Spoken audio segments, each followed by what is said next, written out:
চাঁপাইনবাবগঞ্জে আওয়ামী লীগের নাশকতা রুখতে মাঠে ছাত্র শিবির।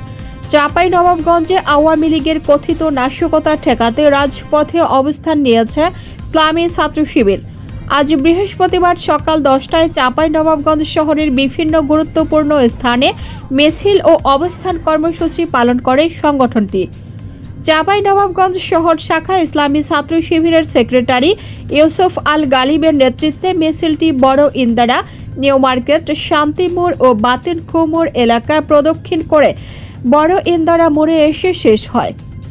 মিছিলে উপস্থিত নেতারা বলেন, আওয়ামী লীগের সন্ত্রাস ও নাশকতা থেকে সাধারণ জনগণকে রক্ষা করতে ইসলামী ছাত্র শিবির শান্তিপূর্ণভাবে রাজপথে থাকবে।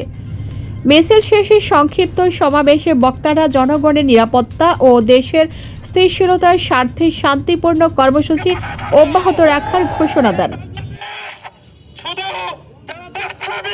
তাদের অধিকার থাকা রয়েছে, যারা দেশকে বিক্রি করেছে, যারা দেশকে অন্যায়ভাবে লুটপাট করেছে, যারা দেশকে কালোবাজারি করেছে, তাদের এই বাংলাদেশে থাকা কোনো অধিকার নাই।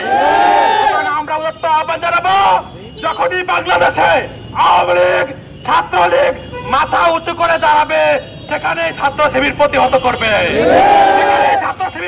মহিদুল ইসলাম ফরহাদ, চাঁপাইনবাবগঞ্জ জেলা প্রতিনিধি।